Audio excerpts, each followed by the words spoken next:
The UAW made history, wrapping up their first day of their strike against all three Detroit automakers at once. It was a rally in Detroit this afternoon, the rejection of a 20% pay increase. Are the wealthy auto companies holding out on their workers, or are they demanding too much?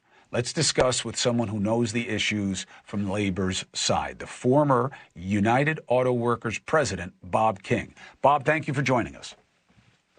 I'm glad to be here. People get 3% and 4% raises all the time in this business. 20% sounds great. What are we missing? You're missing that workers are just trying to get restored. I was there when the workers made sacrifices. What has happened to workers in the last 10 years is horrendous. There's a great short video, the video that the UAW did on Sarah Chambers. 16 years from the point she hired till she was getting full pay. Because first she served as a temporary, then she had to go through this progression. That's morally wrong. That's wrong when corporations are making $250 billion in the same 10-year period that she was struggling through this whole long, unfair process. Help us understand it. Help us understand it, though, because you're making an example of one woman's but what is the struggle that you're talking about? That you think that everybody gets paid what the wage is right away, but they don't? Tell us. Yeah, that you've got all these tiers, that people have to work 8 years before they get the full-time pay. And then that's further exploited or abused because companies hire them into temporary status for 2, 3, 4, 5 years. That's how Sarah ended up. And I'm using her as a symbol. The problem is that there's a lot of anger and a lot of frustration in the UAW members because they see the corporations doing so well, to see the CEOs making 40% or more increases in their pay. And, what I'm really proud of is the highest seniority members are as angry about this as the low seniority. Everybody in there knows it's wrong to have people making different rates of pay for long, sustained periods of time doing the same exact jobs. When I hired in, it was 90 days from the point I got the start of in pay to the full pay. People are really upset about that. People are upset that they don't have these low wages, and plus they don't have any cost of living protection. When the high executives keep getting these huge raises, these huge bonuses, the system is broken.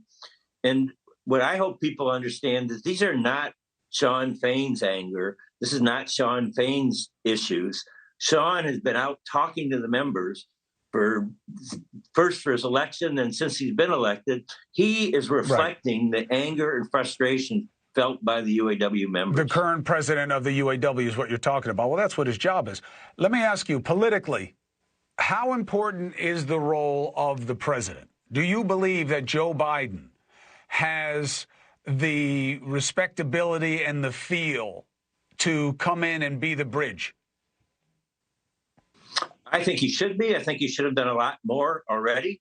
I think Shawn's decision and recommendation, supported by his board, not to endorse President Biden until he starts delivering, it was a tremendous slap in the face to the UAW to give billions of dollars to these corporations to locate in Kentucky and other southern states and Tennessee, and not in places that have been devastated during the bad times of the auto industry, and not to have any requirements on them that they allow those workers to be in the union, not any requirements that they get the kind of agreements that we've bargained over the years.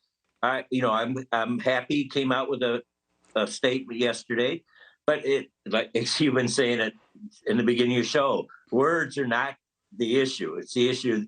Take actions. What actions is he going to take to really pressure those corporations to give the workers what they deserve?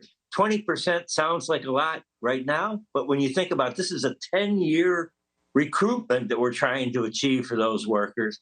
20% because the wages have been very dropped. minimalist. When you see and they the weren't huge met with cost of a living adjustment, right? I mean, yeah, they've raised car prices 30% in the last 4 years. They've raised their CEO pay over 40%. And workers are struggling with only 6% and 19% inflation in that period of time. The system is not working I get the issues in a fair, justifiable way. Hey, thank you for watching. Please go to newsnationnow.com, newsnationnow.com, and you can find NewsNation on your television provider. And don't forget to click the red subscribe button down below. Then you will get more of NewsNation's fact-driven coverage.